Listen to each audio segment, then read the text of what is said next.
क्या अमेरिका ने भारत के पड़ोस में ईसाई देश बनाने के अपने कथित मंसूबे पर काम करना शुरू कर दिया है? ये सवाल इसलिए उठ रहा है क्योंकि भारत की राष्ट्रीय जांच एजेंसी एनआईए ने 7 विदेशियों को गिरफ्तार किया है।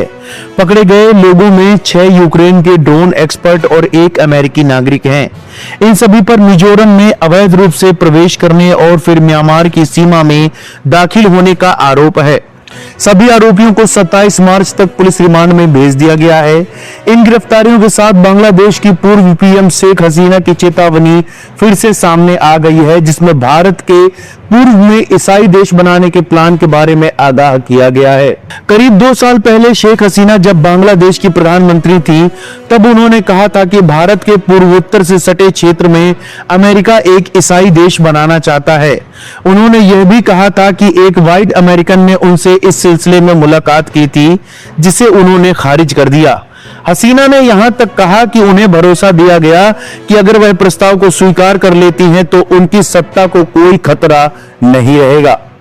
शेख हसीना ने बताया कि ईसाई देश के लिए म्यांमार और बांग्लादेश के कुछ इलाकों के साथ ही भारत का भी हिस्सा शामिल करने की योजना प्रस्तावित थी। इसमें मणिपुर भी शामिल था। इस दावे के कुछ महीनों बाद ही एक छात्र विद्रोह ने शेख हसीना को बांग्लादेश की सत्ता से बेदखल कर दिया और उन्हें देश छोड़कर भारत में शरण लेनी पड़ी। आपको बता दें कि अमेरिका और यूक्रेन के नागरिक टूरिस्ट वीजा पर भारत आए थे। वे बिना सरकार की मंजूरी के मणिपुर में घुसे। उन्होंने म्यांमार और भारत के अलगाववादी गुटों से संपर्क साधा। हथियारबंद गुटों को ड्रोन के पुर्जे, बैटरियां और ट्रेनिंग दी। उन्हें 16 मार्च को कोर्ट में पेश किया गया, जहां 11 दिनों की रिमांड पर भेजा गया है। इस अवधि को बढ़ाया जा सकता है। रक्षा विश्लेषक और रिटायर्ड ग्रुप कैप्टन उत्तम कुमार देवनाथ ने स्पुतनिक इंडिया को बताया कि ईसाई देश बनाने का मकसद चीन के खिलाफ पश्चिमी देशों के लिए एक लॉन्च पैड तैयार करना था। कहा जाता है कि उस समय भारत, म्यांमार और शेख हसीना की तत्कालीन बांग्लादेश सरकार की तेजी से की गई कार्रवाई ने इस साजिश को नाकाम कर दिया।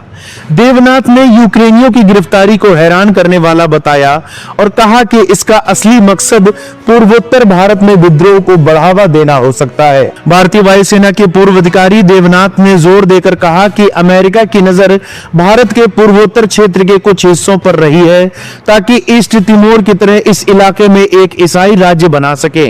उन्होंने कहा कि यह पूरी तरह से मुमकिन है कि गिरफ्तार यूक्रेनियों और अमेरिकी नागरिक का समूह उसी नेटवर्क का हिस्सा हो सकता है जो भारत के पूर्वोत्तर हिस्से और पड़ोसी बांग्लादेश व म्यांमार के कुछ इलाकों को काटकर एक ईसाई राष्ट्र बनाने की दिशा में काम कर रहा है। देवनाथ ने कहा कि हिरासत में लिए गए अमेरिकी नागरिक के तौर पर खुफिया एजेंसी सीआई से जुड़े हो सकते हैं। इस खबर को आप किस नजरिए से देखते हैं, हमें कमेंट बॉक्स में जरूर बताएं।